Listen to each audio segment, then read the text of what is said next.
they say that Miles Sanders is better than Kenny Gainwell, and maybe he is, maybe he isn't. That's just my opinion. But I've seen Miles Sanders for 2 years. I haven't seen any improvement. In fact, you could argue I've seen him get worse. It may be coaching. It may not be coaching. He might have this talent. He might not have the talent. I mean, people say he has all the intangibles to be a good running back. The between the tackles running, the pass catching ability is pretty weak. Now, granted, he's been a little bit better this year, but last year was atrocious. He was atrocious pass catcher last year. I'm not even gonna argue that. Yeah. And he can't really pass protect either. Now, Gainwell can't really pass protect either. But I'm talking about Sanders' profile as a player right now. Why do people continue to just say get Sanders the ball? He's a really good player. Like, what have you seen from him that he deserves it? Well, look at the play calling for the past 2 years, and that proves to you why people say give Miles Sanders the freaking balls. Right. Because even under Doug Peterson, Miles Sanders didn't get that many opportunities to carry the ball. I mean, shoot, to be honest with you, I think his best opportunity so far in his career to get over 1,000 yards rushing was his first season in Philadelphia, where it was the last time the Eagles went to the playoffs. He was a dynamic running back. All right, he basically took the running back position by storm, especially after all the injuries to what am I thinking about Jordan Howard and guys like that. Like, he really took over, and that was really his only possibility of getting 1,000-yard season. And unfortunately, he hasn't come close because he's got coaches that just refuse to run the ball. Like, okay, I've seen coaches that refuse to run the football, of course, here with Andy Reid and with Doug Peterson. Of course, we beckon them to run the football. That's just natural for us. They're passers. That's what they do. That's just their scheme. That's who they are as people. That's who they are as coaches. I have never seen a coach that completely goes away from the run. I've never seen that before, Max. This is unlike anything that I've ever seen. Let me raise you this question. We saw the Super Bowl season. We saw how great it was. We did. Right? Personnel is completely different than it was then, of course. Yes. But let's focus on the rushing attack. You had LeGarrette Blount, right? You had LeGarrette Blount as your bruiser. Right. Of course, you had Jay Ajayi come in and trade that season. Right. And or was it the season prior? One of those. It was but he played well when he was a spark plug when he came from the Dolphins. Yeah, Jay Ajayi came in the year of the Super Bowl. People forget him. Yeah. He was good. Yes. His first game, he had a big time touchdown down the sideline, or one of the first. Yes. Because I know originally he wasn't getting a lot of volume. But then as he started to get more incorporated in the offense, he started getting the ball more. Correct. You had the Corey Clement, of course. Corey Clement, a rotation. The whole point of what I'm making here is there was a rotation of running backs. There was no number one guy. There was no, LeGarrette Blount should be getting more touches. The city wasn't upset because it was working. Corey Clement as a pass catcher was working. LeGarrette Blount as a goal line back was working. A runaway train, as Merrill Reese famously once said. All that worked. Now, we have to go back and ask ourselves why, one, the personnel is different, but we have a new coach now. Why? And this kind of goes back to Doug Peterson last year. We shied away from it. People were now. Once we got Miles Sanders, do you think it's because he's a sexy second round pick, the flashy new toy? Oh, I want Miles Sanders to be the lead back. Why did we go away from what was working for us? That way, like snap of a finger, we get Miles Sanders and we draft him, and all of a sudden it's like Miles Sanders is a guy. You got to get Miles Sanders the ball. Get Miles Sanders the ball. And even though people wanted him to get the ball, he wasn't getting it. Like you just mentioned, he did not get the ball as much as people thought he should have. Max, but I thought that committee approach was working great. You're asking the question that everybody's been asking. Of course, I work the overnights after the game, so I get these questions all the time. And to describe exactly what you're talking about, that first series against the Las Vegas Raiders. Right. I mean, it was beautiful symphony. It was absolutely beautiful. It was a mix of run and pass. Jalen Hurts was in a rhythm. That's the potential that you can see from this offense. If the play calling gets better and you implement the run, Miles Sanders looked like a dynamic running back, the running back that we expected him to be. Why do you go away from it? Why? Because honestly, and this is the only thing I can say about it, you're just a bad coach. And that's the only thing I can honestly say is the issue. Coaching is a freaking issue this year. And here's where I'm scared for this season. Here's where I think like there's honestly going to be no fix for this season. This coaching staff is young. There's only one seasoned head coach, and that's the offensive line coach, Jeff Stoutland. Like he's not going to. His job is offensive line, coaching the offensive lineman. Like he's going to stay in his place. Right. Everybody else is young. Nobody knows great how coach, to. By the way, Jeff Stoutland. Very good coach. You take a 7th round pick and Jordan Mulatto, who played rugby, and basically make him into a franchise left tackle. Yeah. My God, but everybody is young. Like everybody, Max. Most of the guys are maybe 10 years older than us. That's an issue. Like that's a major issue. There's no experience on this coaching staff. There's no seasoned guy weird, to isn't kind of be like, hey, all right, here's what we need to do. Here's what needs to happen. Now it's getting bad to the point where, and we're gonna get into a little farther than this. Now you got basically coaches calling each other out there on, in press conferences. You got players now questioning the play calling. Like these are issues, man. Let me raise this Here's, question to you. here's the crazy Go part ahead, yeah. before you get to that. Here's the crazy part. Usually, bad seasons like this, you hear rumors first. Right. Then you'll start to maybe hear a player or two come out to the media and say something. You got players already going to the media and there's not even any rumors. This is a red flag. Fletcher Cox, basically. Fletcher Cox basically came out and said that, look, I'm being limited in what I do. I'm an attacker. This defense doesn't allow me to do it. And once again, that goes back to the conversation that we had a couple of weeks ago when you guys asked me what type of scheme is this defense running, and he described it basically. It's a scheme where the defensive linemen take up the blockers, and it's the linebackers' jobs to make plays. Two issues with that. One, all your defensive linemen are attacking defensive linemen. That's major issue number one. Number two, you don't have any fucking linebackers. Why would you come up with a scheme where that puts pressure on your linebackers and you don't have any fucking linebackers? I agree with you 100%. I agree with you 100%. It just doesn't make any sense. To make matters worse, let's get into the secondary real quick. Steven Nelson and Darius Slay are not zone coverage guys. As a matter of fact, I can tell you the scheme right now. They only run two plays. They only run two schemes. Cover 2 and cover 4. Cover 2, two safeties up top. Cover 4, everybody's dropping back and basically into a quarters defense. It's almost it's a cover 4, without me getting too much into details, is a prevent defense to the extreme.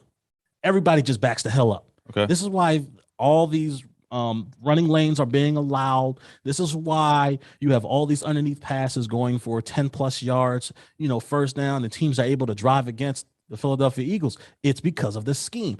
And Jonathan Gannon is refusing to change, and that infuriates me. I agree with you. And here's the thing.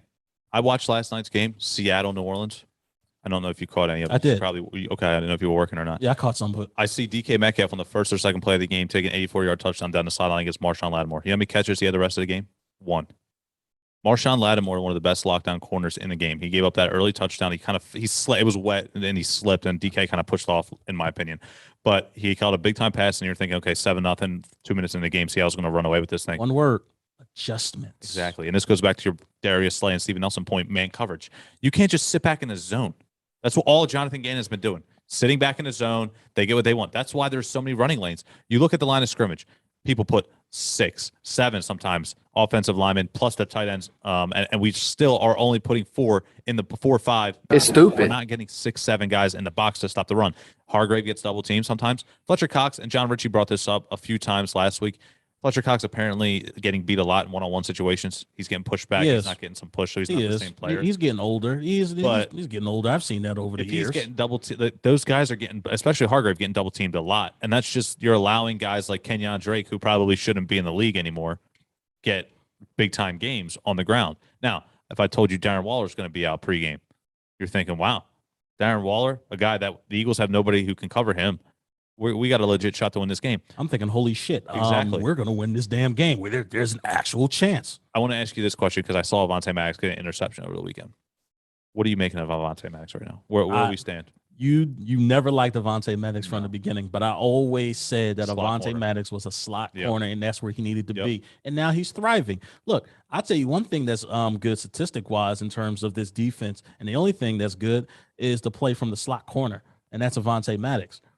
I don't have the numbers exactly in front of me, but there's a low quarterback rating when quarterbacks throw in that slot. Why? Because Avonte Maddox is really taking over that spot. He's a slot corner. He's not destined to be on the outside. Jim Schwartz made that mistake. Let me ask you this question. We got Slay and Nelson as two cover men, right? Mm-hmm. 2 man-to-man guys. Yes. Would you, for that reason, put them man-to-man coverage against the 2 top receivers on the opposing team and do 2 high safety? You got Epps. That way you trust your corners down the sideline if there's a deep ball or going over the middle or whatnot. But you still have the 2. If you get a single high safety, it makes it harder on the corners to cover one-on-one because they don't have too much help over the top. This is very true in what you are saying. However, I would also mix in the coverages as well. Here's another issue that I'm hearing because I cut up the audio for WIP. So of course I'm going to listen to not just our players, but I'm going to listen to the opposing players as well from the other team. And I'm hearing these guys saying that the defense is predictably and they know exactly what the hell is going on because they show exactly what's going to happen on each and every play. That's not good. That's not good at all. You can't show a cover 2 and then play cover 2. No, that's too fucking easy. Yeah. Disguise it. All right. You know what Brian Dawkins, Troy Polamalu, Ed Reed used to do? They were in the damn box. If there was a cover 2, they were in the box at first. And now you're thinking either cover 1 or cover 3. Yeah. What would they do? Rotate and drop back. And that throws everything They're off. also Hall of Fame players. And this is true we got Marcus Epps back there. This is true as well. You come up with a good point. But you see exactly what I'm saying. The schemes are not being disguised. Quarterbacks are just able to just look there and just sit back and just read what the hell our defense is doing. And it's a disgrace. Shoot, if you listen to, because I listen to quarterback cadences, Derek Carr just basically used to just walk right up to the line of scrimmage and basically said, hey, we're good, we're good. So just an inside info, most teams, most quarterbacks now, they'll go into the huddle with 2 to 3 plays. And if you hear a quarterback yell, kill, kill, that usually means, go to the second play. Yeah. You didn't hardly hear kill, kill. You don't hardly hear kill, kill this season. Hell, Derek Carr the entire time was like, hey, we're good. Hey, we're good. No, we're good. Mike, so-and-so, Mike, number 50. Oh, we're good. That's a problem. Yeah. You're not making the quarterback think. 31 of 34, Derek Carr, 91% completion percentage. 91%. Derek Carr, not Tom Brady. Not Tom Brady. Derek Carr. 91 freaking percent. Are you kidding Unacceptable. me? Derek Carr is not Dan Marino. He is not Tom Brady. He is not Peyton Manning. What? Yeah, I agree with you. And I want to see some defensive scheme changes as well. And I'm glad you brought that point up because you're right. Darius Slay needs to be put on an island. He's getting paid X amount of money for a reason. We get paid like $50 million over 3 years or whatnot, $60 million over 3 years. We're paying him to be a lockdown corner, and you're using him in a zone scheme. How does that make any sense? You're paying him to be a top-notch, top 5, 6 corner in the league, one-on-one, put him out on an island, do your thing, and you're putting him in a zone scheme. Steven Elshie, you brought in on a one-year contract to kind of do the same thing. Like you mentioned, he's a one-on-one kind of guy, and they're using him in a zone scheme. Now, I get it. The safeties, Roddy McLeod, still working his way back from that knee injury. Marcus Epps. Right. Marcus Epps. He's a decent backup safety. Decent safety. He's a hard hitter, which I like, which his safety has to be. Absolutely. I don't think he's your weakness. I think he's a serviceable guy. Your weakness comes in your linebacking core and your edge rushers. I'll say it. I'll add something else to their weakness: coaching. Yeah. Well, because it's look, all coaching. I agree with you. I'm sorry, but I took Jim Schwartz for granted. Jim Schwartz worked with what he had and still dominated. Okay, still, especially early on, got the best out of his players. Right. We had no linebackers during his entire. I won't say his entire tenure. We did have Nigel Bradham, but he was the only linebacker that we had throughout his entire tenure. During that time, we didn't really have decent corners. We had good safeties, but we had okay corners. He had a hell of a pass rush. He made it work. Jonathan Gannon is basically putting a square peg into a round hole. And I'm glad that you brought up, Derek Carr's passing ratings. Because listen to this. I seen this stat, and it's disturbing. Okay. In their 5 losses, the Philadelphia Eagles defense has allowed quarterbacks to complete 132 out of, get this, 162 passes. That is an 81.4% so far this completion percentage. Wow. Yes. Opposing quarterbacks have tallied 13 touchdowns and only 3 picks. Why? Because this defense is allowing every damn quarterback to do whatever the hell they want to do to them. It's unacceptable. I think what you have on offense right now is not good. It's not. I can't sit here and tell you acceptable. We got to do X, Y, and Z to get better because I just don't think, one, they had the coaching, like you mentioned. I just don't think they had the talent. And this is kind of where we're going to get into Jalen Hurts. The defense, I think there's some guys. There's some players on that defense. That's the issue, though. There's guys. But that's where the frustrating part comes with me is because it shouldn't be this bad. I expected the offense to struggle because everything is new. Yes. Jalen Hurts is new. The offense is new. Devontae Smith is new. I expected the offense to struggle. I did not expect my experienced group of defensive players to have an issue. They have an issue because of the place that they are put in, and it's unacceptable. I want to mention this real quick. BG going down really hurts. I had an interview with him crying. I mean, he really, truly does care. I love the guy. He was in a meeting this week. Exactly. Philly through and through. But losing him as your top defensive end early on in the season Hurts, Derek Barnett, man, he just is out of position so many times during a game. And when you have him and Josh Sweat as your only two kind of edge rushers, it's going to make your team struggle. And you can't create pressure on a quarterback, especially when your interior defensive linemen are one, either getting double teamed, or two, not as good as they used to be in Fletcher Cox. Derek Barnett just You dumbass. The coverage scheme. I know. The coverage schemes need to change. And when I say coverage schemes, I really mean the whole defensive scheme needs to change, because you need to figure out if you're Jonathan Gannon this week. I'm watching film, which I'm sure he does. Two, you got to create pressure on the quarterback. Of course. All right. Change my defensive scheme in the secondary to go one-on-one. I'm not saying both guys go one-on-one. Maybe Slay one here and there. Maybe Steven Nelson here and there. Hell, maybe Slay all game if he's really locking down somebody. I mean, fine, do that.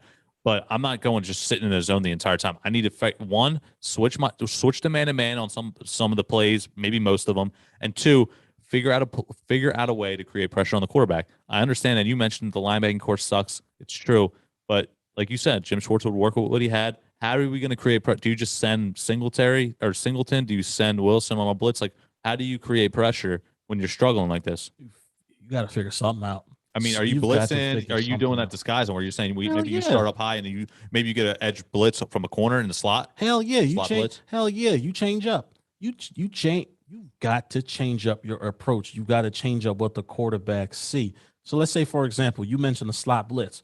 Here's what you can do. You can have everybody line up at the line of scrimmage and basically play press corner, but you're really playing a zone. You can send that nickel back into in a blitzing, right? A blitz, so long as the nickel back stays focused on the right receiver and he doesn't tip it. I don't want Avonte Maddox blitzing. No, I don't think he's big enough for strong. So you can't really do that. We're playing the Lions this week. DeAndre Swift, not a great pass protector. If you bring a blitz on DeAndre Swift, he doesn't have. I mean, listen, guy's a stud. You know that. He's a Philly guy. Oh, yeah. But that's my young boy. I grew up with him. Jamal Williams is a bigger running back, more experienced running back. Dre Swift's the flashy player, the guy who's going to score the touchdowns and get the pass catches. But as a pass blocker, he might be a little short in stature. Not saying he can't do it, but you have a better advantage on getting to the quarterback, in my opinion, if you blitz on Swift in the backfield than you do Jamal Williams. And that's crazy that you've already come up with that strategy, and we're just sitting here just talking about it. But yeah, that would if the Lions are terrible. We can't lose to the Lions. If you were a smart defensive coordinator, yes, that would be the strategy. Hell yeah, every single time DeAndre's back there, hell yeah, you send a blitz, you send a linebacker, you send a safety, you send somebody back there. Stop just sending four guys, or hell, stunt the four pass rushers. Play us a ET stunt, a TE stunt, something. Mix it up. Stop having these guys line up in the same gap over and over again and expecting a different result. That's the definition of insanity. Can't do that. And yes, I completely agree with you. It's bad now. Oh, it's bad. Let them lose to the Lions. Oh, somebody has to be fired. Somebody's getting fired at the end of the season. There's no way if you lose to the Lions. What are they? On 7 now? Yes. Jared Goff struggling. He's not really reading defenses that great. They have one impact player on the outside, and TJ Hawkinson, right? Their Khalif Raymond's not really that good as a receiver. Amon-Ra St. Brown, a sleeper pick this year coming out of the draft. But again, bunch of low life. They don't have a receiver that's going to burn you or hurt you in any kind of way. They have TJ Hawkinson, who's going to be an issue. They have DeAndre Swift coming out of backfield, who's going to be an issue. But they don't have a great team. Their offensive line is middle of the pack at best. I mean, they got a couple of names on that O-line, but it's not great. Maybe we'll be able to create some pressure, but the way the Eagles are playing, the pressure just doesn't seem like it's going to come. The schemes need to change, and defense. The Lions' defense is horrible, but the Eagles' offense is which I want to get to now.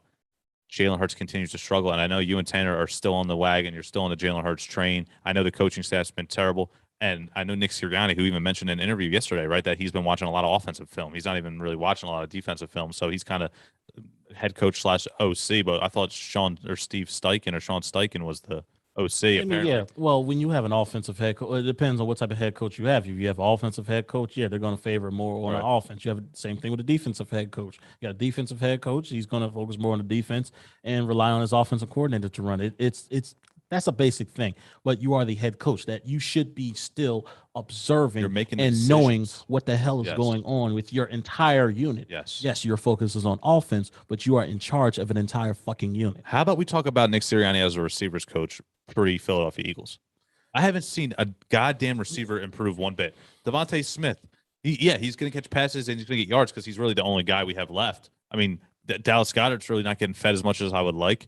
Which is stupid. Right? I mean, Jalen Reagor, had a garbage time touchdown? What, do you want me to sit here and cheer for that? No, I'm not cheering for that. No. I'm saying Quez Watkins still does not get the ball. Brian Baldinger put out a tweet during the game and said, yo, why did it take this long to feed one of your best receivers? Yeah. One of your the fastest receiver you got in Quez Watkins. I hate this offense. The offense is putrid. The offensive line struggling. Lane Johnson let him get his feet back underneath him a little bit. I understand that. Mailata's been out a couple weeks. Is he coming back this week? No, Mailata's been playing. The issue is Mailata's been playing right tackle, and then they moved him to left tackle. Let me tell you something right now. There's a difference. Oh, God. I can tell you as a player, there's a difference. And he's got to stay at left tackle. That's where he was all training camp. That's the thing. Yes, I agree with you. I think that's what should have been the lineup anyway. I think you should have kept Mailata at left tackle because that's where he was thriving in the beginning of the season. And you put Andre Dillard at right tackle. You make him the swing tackle. And you can't have Jack Driscoll start at guard. He's just not big enough. Jack Driscoll is actually okay. He's a swing tackle, I thought. Now they're trying to play him at guard. Well, that's the thing. He's a swing guard and tackle. Jeez. Yeah, you got to be versatile to play offensive lineman, especially as a backup. Now, the issue has been Landon Dickerson. Landon Dickerson's getting his ass kicked, but he's a rookie, so I kind of expected that. Like he was a big mauler coming out of Alabama, but this is the NFL. He's a center, though. He's a center. I think once Kelsey he's too retires, big. He's too big to be a center. You think? Yeah, he's too big. Great at Alabama. They're gonna draft a center. He's too big to be a center. But back to this offense. I agree with you. This offense is absolutely putrid. It is horrible. It's hard to watch. I don't want to watch it. I just don't want to. It is the worst offense I have ever seen watching football day in my life. I know high school offenses that are better looking than this. Terrible. Like people are describing this to a high school offense. Don't disrespect high school football like that. This offense is an absolute disgrace. Nobody gets open. There's no camaraderie between plays. Like there's no play that looks like it's one play that you used before, but it's a different play. There's no flow to it. There's no consistency to it. It is frustrating to a degree in which I have never seen or experienced before. And this is the reason why. I know you're out on Jalen Hurts, but it's hard for me to say that I'm out on Jalen Hurts because his offense is failing him. Look at the pass to Dallas Goedert. That's a pass that we've complained about him not being able to make. He made that pass in the first series. Why? Because he was in a fucking rhythm. This is what happens when you put a quarterback, I don't care what quarterback you have, any quarterback into some type of a offensive rhythm. You get passes like that. Was it a little high? Yeah, but he dropped that ball to Dallas Goedert in a bucket, and it was beautiful. That's a pass that he wouldn't have been able to make in the beginning of the season, but he made it there. Jalen Hurts has the ability, I believe. It's just that this offense hampers him, and it hampers everybody. We already shown the spotlight on Miles Sanders. We already talked about the rushing attack. I think it needs to change. I think there needs to be new bodies in there. I think what we saw during the Super Bowl year, I keep harping on it because it worked successfully. Now, maybe you credit it to the offensive line being younger, more talented. Credit it wherever you want to. It worked. The rotation worked last year. Once we get Miles Sanders 2 years ago, whatever it may be, it doesn't work anymore. I don't know why. I don't know if it's – Doug Peterson's still in charge, but last year. The year before that, when Miles Sanders was on the team, the rushing attack simply didn't go as well or as flow as well as it did back when we had that committee approach. Jordan Howard even had a couple really nice games with the Eagles in their uniforms. Jordan Howard's on the practice squad, and you haven't even activated him. Exactly. And you're struggling in the red zone. We don't have a bruiser. We need a goddamn bruiser that can run the football up the gut and body somebody. You have a bruiser. Miles Sanders, he's on the practice squad. And Jordan Howard should not be on the practice squad. I agree with you. He should have made the opening day roster. Especially considering that Boston Scott wasn't even playing for the past 5-6 weeks. Scott's not good. He's not that good of a player, all right? I know he had some flashy plays. He had that cool spin move twirl against the Giants. Cool. He's not going to win you a Super Bowl. He's not going to be a difference maker to make. You understand what I'm saying to you? This is about going to the playoffs. This is about winning a division. This is about playing good football. Boston Scott? Are you kidding me? You think look at even the Patriots, for example. They're not even having the best year. But they're coaching one, obviously Bill Belichick, one of the best, arguably the best.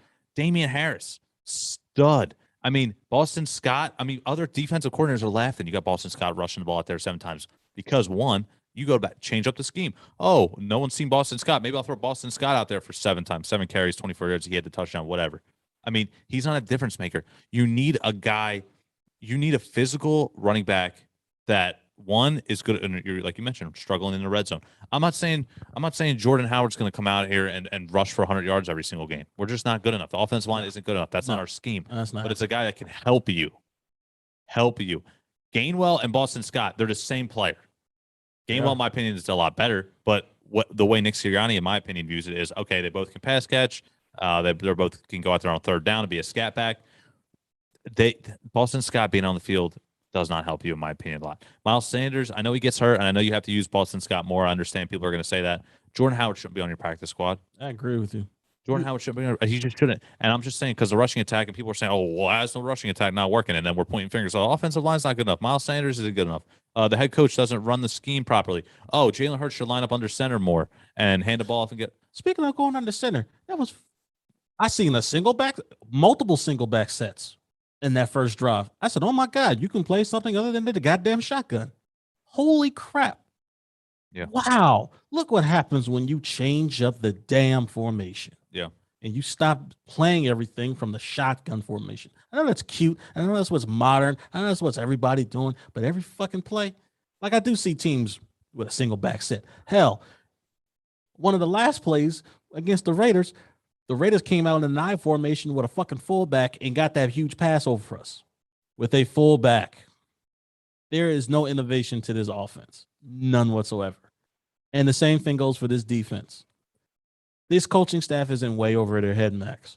And that's the one thing that I feared going into this season, was that this coaching staff was just going to be so young, so inexperienced, that if they go through a rough patch like this, they are not going to be able to get out of it because they don't know how. And you're stubborn. You're so stubborn to the point where you're not willing to change what you are doing. My issue is how that first series was beautiful. It was symphony on the football field, but you never went back to that formula. I have an issue with that. That's stupid. Why would you go away from something that works? Let me ask you this question, because I think this is a combination of both. I know we're running short on time and we need to change topics very shortly, but when you talk about a head coach, in my opinion, and a scheme and a defensive coordinator, that they're all not good. And you have personnel and a running back room and a receiving core that might have talent here or there, but they're not that good. And then you look at the offensive linemen, when they're old and, well, quite frankly, they're not that good. And you just, it's just not that good. Where, starting at the top, I understand people make the decisions here, but if you're in charge, what do you do? What do you put on this Lions game? So the Eagles go out there and they lose to the Lions. What do you do? What do you do Monday morning? You firing somebody or no?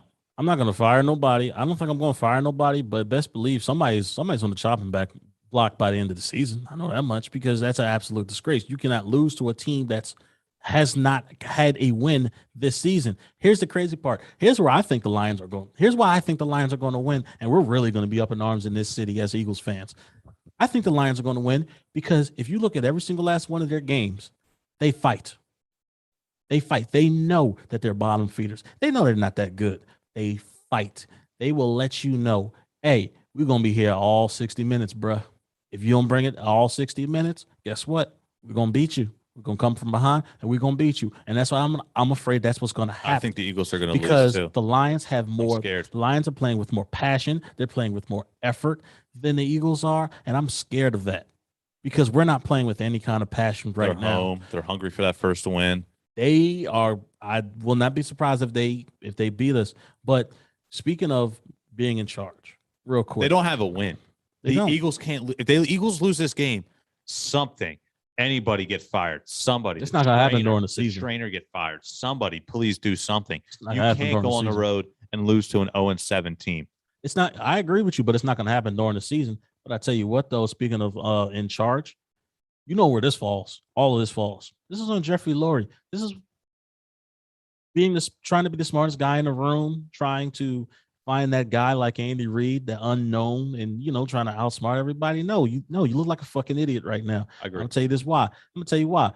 Because you decided to fire a Super Bowl head coach late into the offseason in terms of hiring head coaches. And then waited a while. Then waited a long ass while. We were one of the last. We might have been the last. I know Eric Bieniemy was on the table, but that's the crazy part. There were options. There were better options than Nick Sirianni on the table. Deuce Staley might have been a better option. I would take Deuce Staley right. Deuce Staley was the guy that I wanted. I wanted Right. Deuce Staley. But you decided to go with a guy out of nowhere that nobody knew because you're trying to outsmart everybody. Not only that, but you're trying to give an opportunity to a guy that's not going to ruffle any feathers within the front office because you're afraid of your son, Howie Roseman, getting his feelings hurt. I'm sorry. This is the first time I think I've ever agreed with Chip Kelly putting Howie Roseman into that closet while he was GM and head coach. Now I see why. I see why now. Here's what I'll give Howie Roseman credit, which I know is a poor time to do. Yeah, very poor. He's very, very good with draft picks. He was good with the cap, and now he's made a few poor decisions. Trades. I mean, listen, we just got a 5th round pick for Joe Flacco. The conditional. Well, listen, it depends on how many 6th round pick for Joe Flacco. I mean, geez. Yeah, that's true. You know what I mean? We get 3 first-round picks for the Carson Wentz trade. He makes good trades. The signing, I mean, Steven Nelson bringing him in, I think he's a good player. Yeah, I do. Right? Yeah. You know, so I think he makes good He moves. flopped on Eric I Wilson. just think the drafting is awful. The drafting is awful. And somebody, I'm not saying, listen, we're not having a co-GM here. I just need somebody. And even who's the guy that went up to New York? I know what you're talking about. The GM now. I can't think of his name right The now. GM now, Joe Douglas. Yeah, there you go. Joe Douglas. Joe Douglas goes up to New York, and he was kind of going hand in hand with Howie doing a draft selection and picks like that. He hasn't had a great. I mean, listen, the Jets are the Jets. I mean, he hasn't done. I was about to say it is really, the Jets. Let's be honest. If you really had to dive into the Jets draft picks, I'm sure they got a couple guys or some names, but you gotta bring somebody in scouting department that watches college football, because I literally don't think Howie watches college football. I don't think he watches. I think he just goes to the combine, watches the film. You got to watch these games, T. You got to watch these players. Forget just watching these games or watching these players. You got to know who the hell you're drafting. Who the hell has the most talent? Who the hell has the most upside? Where do they? What conference? Like, it goes farther than just their play on the field. What conference are they playing in? Which is a huge factor for me. SEC. All right? SEC, that's basically NFL, you got dogs in the 0.5. Yep. All right. You got Ole Miss, LSU, Alabama, Tennessee. I mean, prime example, your guy, Zach Wilson, BYU. Before his injury, he wasn't doing a damn thing for the Jets. Not doing a damn thing. He wasn't doing anything. Not a single thing. That goes back to conference play.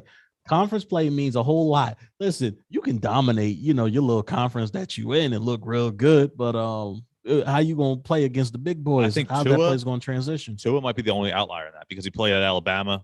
I know he got the hip injury. Maybe that was one of the reasons why he's really struggling with the Dolphins. But I agree with you, and I think something in the scouting department needs to change, because Howie, I'm not saying kick his ass down the curb and get him out of town, but somebody needs to help him. I'll tell you what needs to happen. If you're not going to get rid of Howie Roseman for obvious reasons, because he's really good with the cap and things of that nature, like draft trades. Like, he's good. He's pretty good with trading. Like, I understand all that, but he doesn't need to be making the draft picks. Like, you need to demote. Like, you need to demote him on that. And in terms of the decision making, and things of that nature, you need to demote him from that. Yeah, he can still be in the room, but he needs to have a specific role. You need to hire a guy who knows what the hell they're doing in terms of drafting. Let him be in charge. Nick Sirianni as well. If he's gonna, I mean, I don't want to listen to that going forward. I don't want him to be here next year. But you need to have the head coach involved in these conversations too. And I know he is. You see the war room, the draft room, or whatever. Everybody's standing around one of these tables that we're kind of sitting at right now. Yep. Everybody's high fiving, clapping. You got to have your guy. The head coach knows the scheme. The defensive coordinator knows the scheme. I want to see coaches in the room. If we're going defense here. DC, Gannon, what do you need right now? Right. Now, listen, I know the talent. I'm the scout. I know the best D end out there right now in the draft, but I want to see, what do you need? You need a safety. You need an edge rusher. Right. Oh, we got this guy right here out of Tennessee, out of LSU, stud. You want him? All right, let's get him on. You know what I mean? Like, stuff like that just needs to happen. I mean, guys know their role, and it comes to a general manager. He's good. It's the brain, but we need somebody that's football. We need like you say. I don't want stupid football. I need somebody that knows football. I know how he's got the degree and he's got the brain for the money and this and that, but you need somebody that knows these players. That's why I always have an issue with guys that makes decisions for the football field and for football players that has never played a damn game a day in their lives. I'm always going to have an issue with that. And I'm sorry, but Howie doesn't look good because and Jeffrey doesn't look good because you basically hired a guy that's not going to ruffle any feathers. Because let's be honest here, if Eric Bieniemy was hired, he'd have ruffled some feathers and told them what to do. If Deuce If Dude Staley got hired, he'd have ruffled some feathers and told him what to do. All of a sudden, Doug Peterson got fired because he was basically telling him, no, I want to do things my way. Right. Y'all need to do y'all damn job and mind your business. And they said, all right, adios. And look at Mahomes struggling now. Chiefs. Which is crazy. Crazy. I did not see that coming. It's this crazy. Chiefs offense is struggling. I don't know why. Like But the defense is poor as well. It's an interesting thing happening there in KC. But listen, we'll get back next week. Obviously, Detroit Lions. See how much time we got left here? We got about 42 minutes left. I mean, we got about 18 minutes left. 18 minutes left the show. All right. So obviously we're gonna catch everybody up on the Lions next week. Hopefully it's a win. Geez, if it's not a win, there needs to be some serious changes going down. Either after that game or you mentioned it at the end of the season, because you just can't lose a game like this. And this is kind of where my backbone falls, because I talked about schedule preseason and I mentioned, listen, we got the Lions, you got the Jets. I mean, now Tanner's not here, but I can almost guarantee that we all had the Lions as a win. Here's the crazy part. The Eagles came out in Vegas and they're favored by 3 points. Yeah, I'm taking the Lions. I'm taking the Lions +3. Okay. I got the Lions winning. Cover. They're going to cover. I got the Lions winning. Okay. I do. I don't see a scenario where I can trust this team in any aspect to beat the damn Lions. So Tanner and I are obviously our projections are obviously destroyed, and we're no longer perfect, because I believe we had the Eagles beating the Raiders in Vegas. So we're done. I had them losing. I know that we both also, all three of us, picked the Lions as a loss for them, and obviously the Eagles get a win. But I'm with you. I mean, no facets of this team right now are going smoothly. We're not running on any cylinders at all. In fact, there's no cylinders in the car. We're driving without an engine right now. You're driving without gas. It's rolling down the hill and nothing's going to stop. There's no fucking gas in this vehicle. And the Lions are chasing after you. They're running right behind your car. You got 6 Lions on your back, and they're coming for you this weekend in Detroit. I'm with you. I don't think the Eagles win this game. How the hell am I going to pick the Eagles to win? How? Well, give me what? Oh, they got a good quarterback. No. Oh, they got a good rushing attack. No. Oh, they got to go line. Their defense is all over the place. They don't even have a scheme that they're using. It's sit there in the zone. No, the special teams, like, are we forcing turnovers? Not really. I should be able to hang my hat on my defensive line, but my defensive line is getting blown off the line of scrimmage. This is unlike anything that I've seen in years. I've never in my entire life watching Philadelphia Eagles games have seen a Philadelphia Eagles defensive line in the history that I've been watching football get blown off the line of scrimmage like they have been this season. I've never seen it before. No, they're not going to win. How can you pick them? You just can't. And listen, you could argue the Lions with no wins yet this year are a better football team than the Eagles. They're playing harder. You mentioned they're in a game. They were in that game with the Rams until they had that turnover late. Yep. But listen, that was Jared Goff's fault. Yeah. They were there. And now watch Jared Goff come out here and look like a perfect quarterback. Watch.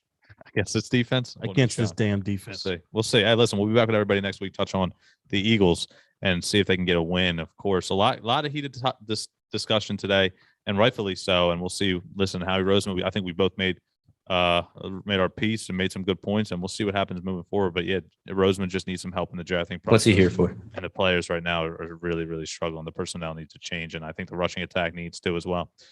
With that being said, the Sixers are in full swing of things right now.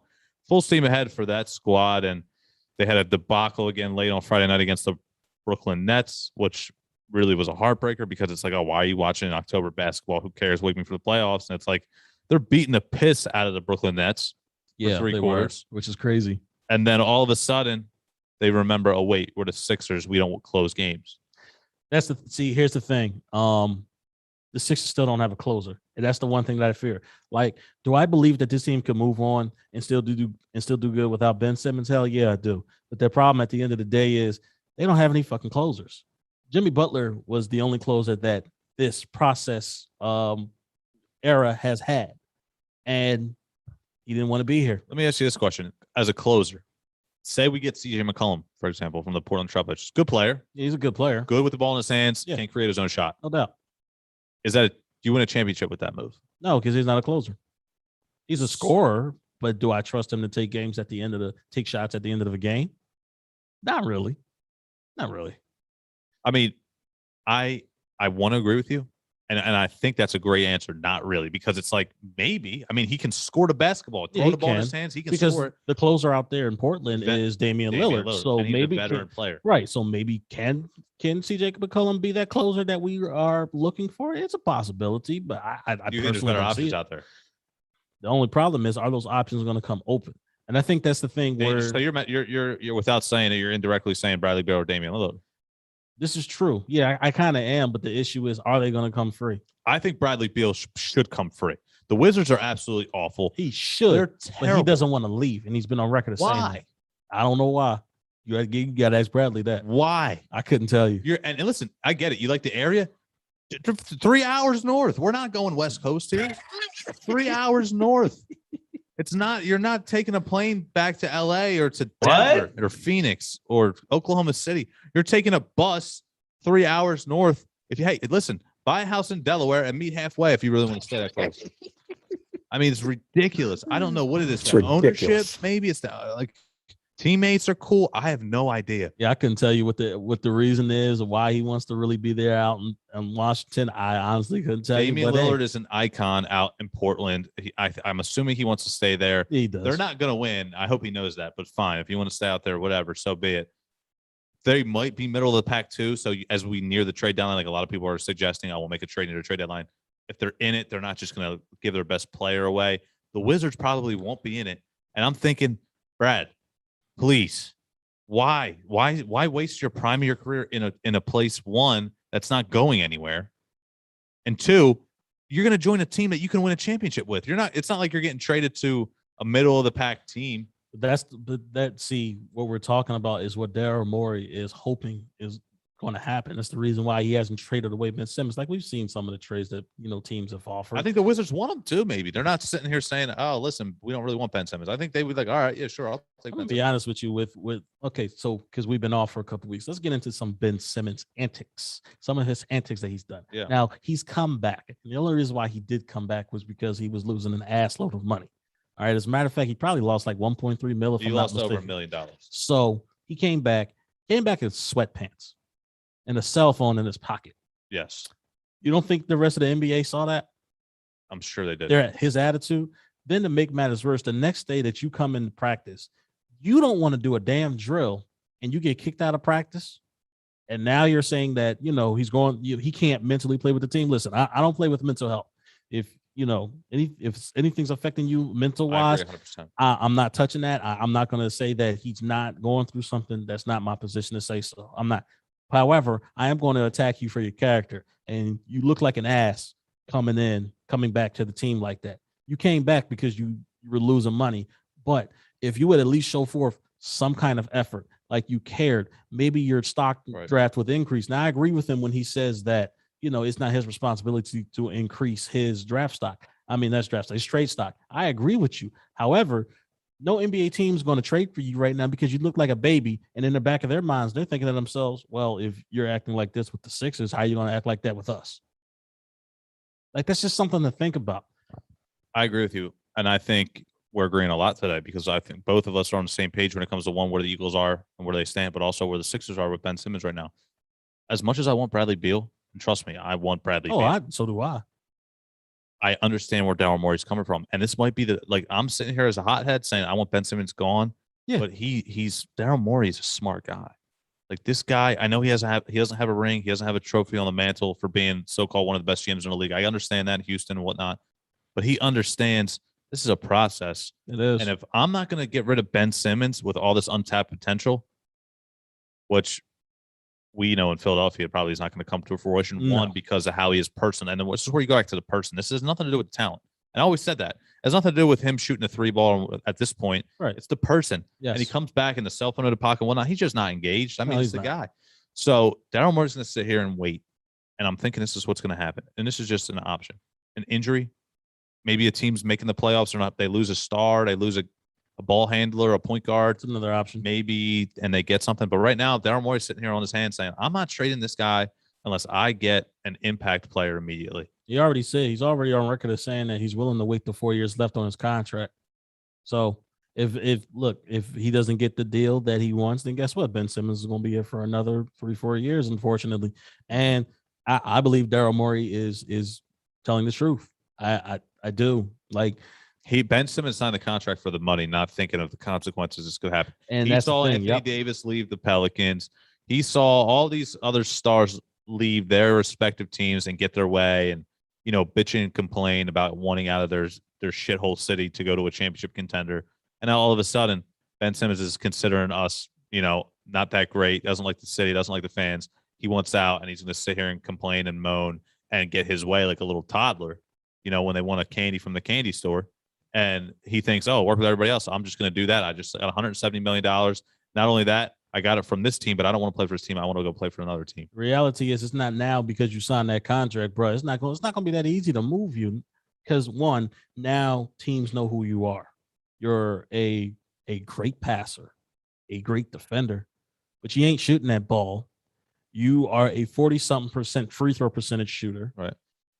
And you are a liability on the offensive side of the ball. Teams know who you are. You're a choker in the playoffs. And listen, we go back to the Pacers deal on the table with Malcolm Brogdon. That deal fell through, but that deal's not going to happen anymore because you had Brogdon signing that extension a couple weeks back, 2 years. I forget how much million he got, but he got a really sweet deal. I don't think Daryl Morey's going to trade for Colin Sexton the Cavaliers. I don't think he's going to trade the Portland Trailblazers unless it's Damian Lillard. I'm starting to think if he doesn't get Bradley Beal or Dame or another star player like a De'Aaron Fox, another guy we haven't really talked about that much, if the Kings are struggling. I know the Kings don't want to get rid of Fox, but it's a contract that might work out based on money. I think he's just going to wait this thing out. Yeah. And to some degree, I can't blame him, but here's my problem. The Sixers are a closer away from bringing a title or two in the next couple of years. I completely agree with you. And how are we going to – how do you balance Embiid in his prime as a big man and playing the patient waiting game as a GM? I mean, it's got to keep you awake at night. And that's the thing. That's where I think Daryl Morey is really going to have to make his – where Daryl Morey is really going to make his money is the scenario that you set him. And the scenario that the Sixers are in right now is the fact that Joel Embiid is playing at a high level. He is in his prime. He is a big man with bad injuries, okay? You need to take advantage of that right now.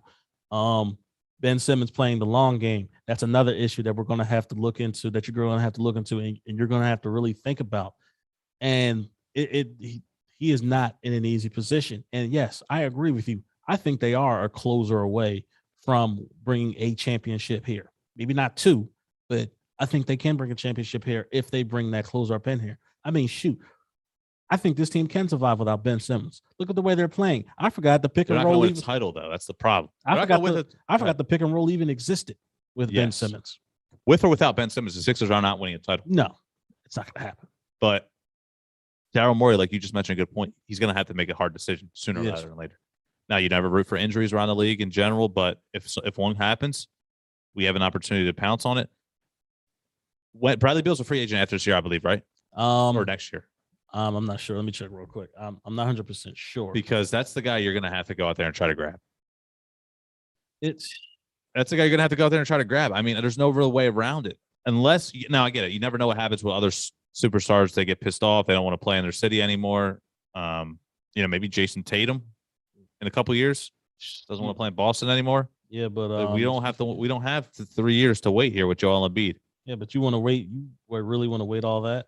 No, I agree with you. You don't want to, and that's you have to win when Joel Embiid's in his prime right now, because in 2 years his knee could be bothering him. It already is bothering him. Yeah, you saw him limping around on it. Exactly. So yeah, Bradley Beal's, including this year, he's got 2 years left on his contract. So it's this year and next year. So if you'd have to wait a whole additional year for Bradley. Do that? Hell no, I'm not willing to do that. You got to trade for somebody. You got to do something. But that's where the waiting game comes into play.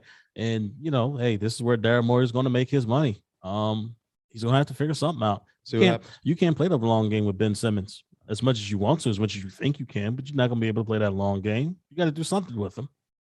And whether you got to settle for some role players. No, T, we're not settling for role players here. I can't. I agree with you, but that's probably the scenario that's going to happen. Because at this point, you're relying on players to either get frustrated with their team because they stink and they want to go to a title contender, or you're relying on an injury to happen on the team.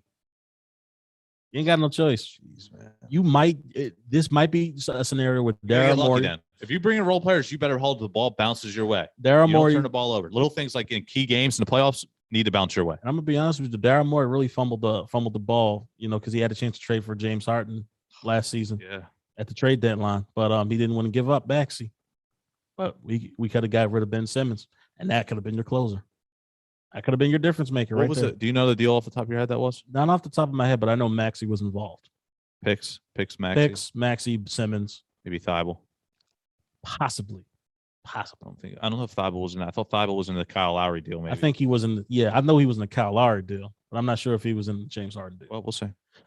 All right. Well, you guys missed any of this episode, you can always go to philly-experience.simplecast.com, available on all major downloadable platforms, Apple Podcasts, Google Podcasts, Spotify, the entire shabazz. This doing these episodes is getting depressing. I ain't even. I agree with you 100%. It is getting so depressing doing Somebody this needs now. to do something.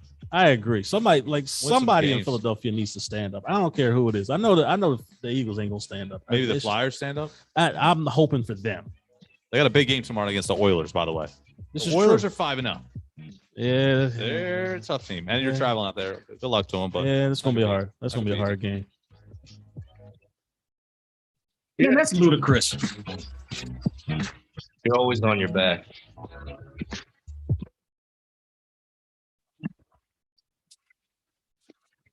It's stupid.